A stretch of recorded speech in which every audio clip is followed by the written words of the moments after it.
Bonjour, nous voici de retour pour une nouvelle vidéo qui concerne cette fois-ci le thème des praxies et de la motricité fine.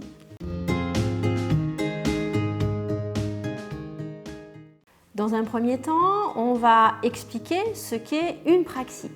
Comme je vous l'ai expliqué déjà dans une précédente vidéo, une praxie, c'est un geste volontaire qui est dirigé vers un but précis. Par exemple, ici, prendre ce cœur et le montrer, ça c'est une praxie.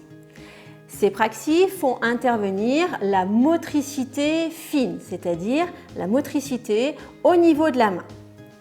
Dans le cas d'une dyspraxie, qu'on appelle maintenant trouble de développement des coordinations ou TDC, eh bien, les enfants ou les adultes aussi vont avoir des difficultés dans ces praxies. Pour avoir conscience de ces difficultés, imaginez-vous effectuer un geste en ayant un gant de ski ou par exemple ici un gant de cuisine. Bon, on a fait un petit peu de chocolat hier, ça se voit. Et je vais effectuer ce même geste, c'est-à-dire essayer de prendre le cœur.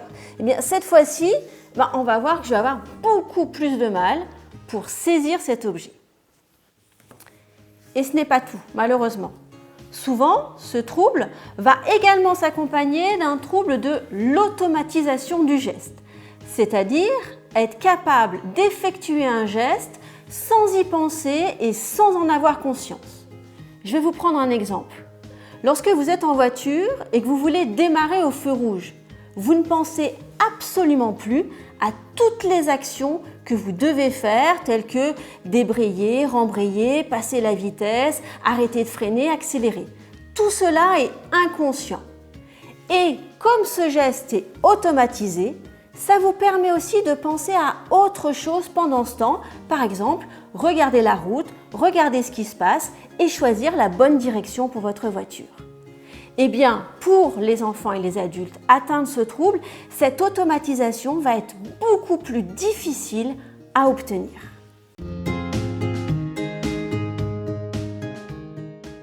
Au quotidien, cela va avoir un impact pour votre enfant dans plusieurs domaines.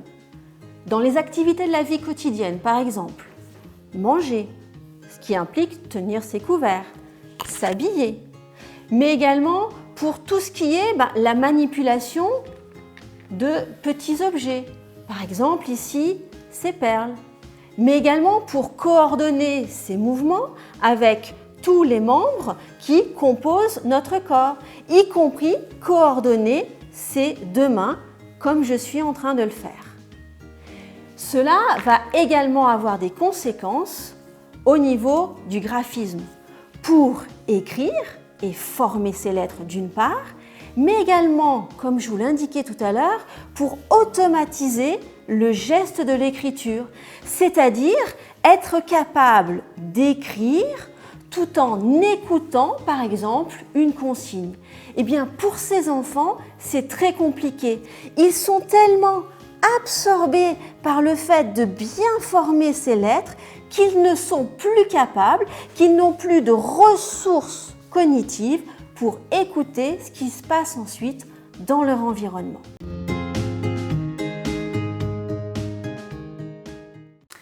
Alors comment faire pour travailler ces praxies et travailler cette motricité fine avec votre enfant?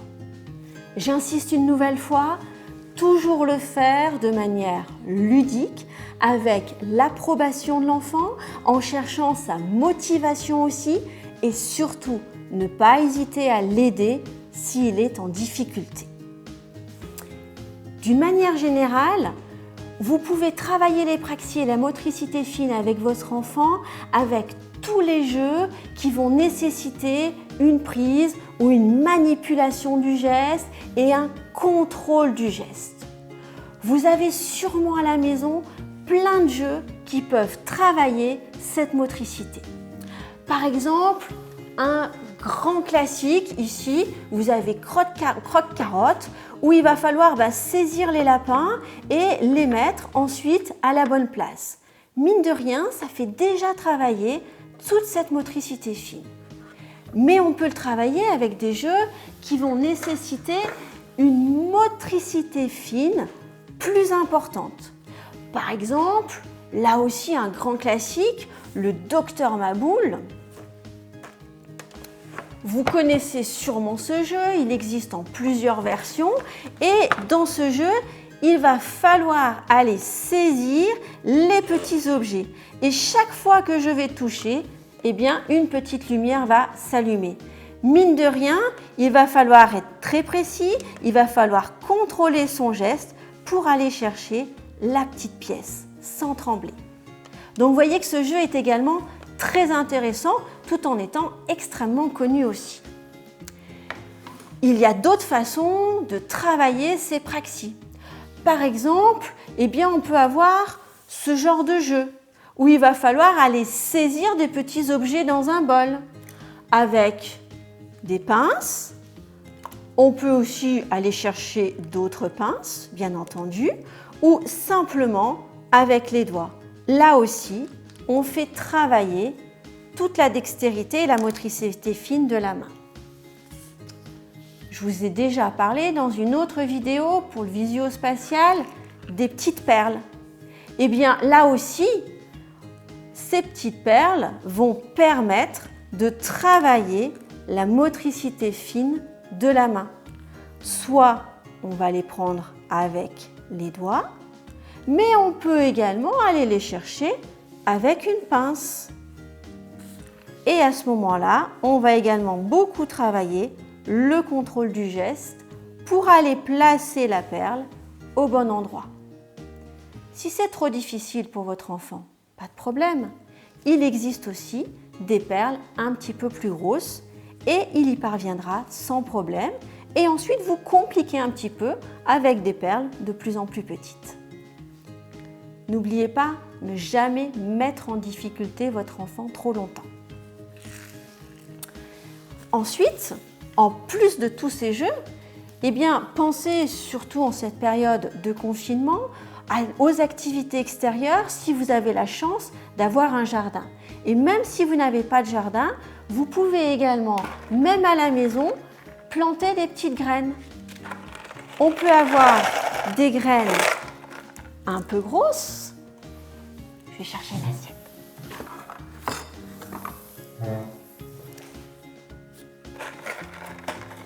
Des graines un peu grosses et on peut également avoir des graines un petit peu plus petites.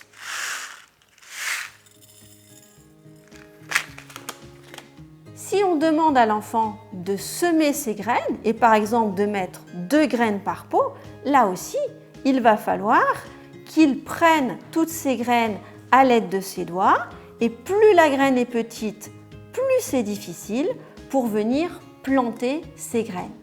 Donc vous voyez, il y a plein de moyens de travailler ces praxis et cette motricité fine. Pensez également à tous les jeux qui vont faire travailler la coordination des 2 mains. Vous pouvez avoir plein d'activités créatrices, comme par exemple ici, cette activité de couture où il va falloir utiliser ses 2 mains pour passer le fil au bon endroit et pour pouvoir continuer la couture. Là, vous voyez que je suis forcée d'utiliser mes 2 mains pour pouvoir arriver à coudre le petit coussin en forme de hérisson. Vous avez également dans le même style tout ce qui est plein de croix. Pensez également au tricot qui là aussi fait vraiment intervenir la coordination des 2 mains et qui travaille aussi l'automatisation du geste. Vous pouvez également avoir tout ce qui est origami, c'est-à-dire tous ces pliages. Vous avez plein d'exemples disponibles sur Internet, n'hésitez pas à aller faire un petit tour. Et toujours dans cet esprit d'origami, vous avez parfois des livres qui vont présenter des pliages, comme par exemple celui-ci, mais il en existe plein d'autres, qui proposent de faire des avions en papier. Du coup, ça va un petit peu stimuler votre enfant parce qu'il va avoir envie d'avoir son avion en papier. Vous voyez, cette notion de motivation est importante. Je vais vous prendre un exemple. Celui-ci, par exemple, qui va vraiment nécessiter de plier selon la ligne. Et là, eh bien, vous voyez que je suis vraiment obligée d'utiliser mes deux mains et d'être extrêmement précise pour effectuer ce pliage. Donc ça peut être aussi une bonne façon de travailler la coordination des deux mains. Vous avez également d'autres jeux, comme celui-ci, où il va s'agir d'empiler finalement des objets. Et là aussi, je vais être obligée de faire intervenir mes deux mains pour bien tenir tous les objets en équilibre. Un dernier exemple de jeu que j'aime beaucoup, c'est celui-ci. Alors, il s'appelle le Docteur Eureka. Alors, il y a une règle du jeu précise, mais il est intéressant pour travailler la coordination des deux mains parce qu'il va s'agir de faire passer ici les billes d'une mini-éprouvette à une autre mini-éprouvette. Donc là, vous voyez qu'il faut vraiment que j'utilise mes deux mains pour pouvoir y arriver. Pensez également à toutes les activités de cuisine, surtout en ce moment. Faire un gâteau qui nécessite de casser des œufs, de tourner un contenu dans un saladier, couper des aliments, des légumes, des fruits. Tout cela aussi va participer au travail des praxis, de la motricité fine et de la coordination des deux mains. Voilà, c'est fini pour aujourd'hui. J'espère que cette petite vidéo vous a montré comment pouvoir travailler cette nouvelle notion avec vos enfants. D'ici à la prochaine vidéo, eh bien, je vous souhaite de bonnes journées et surtout, prenez soin de vous. Au revoir.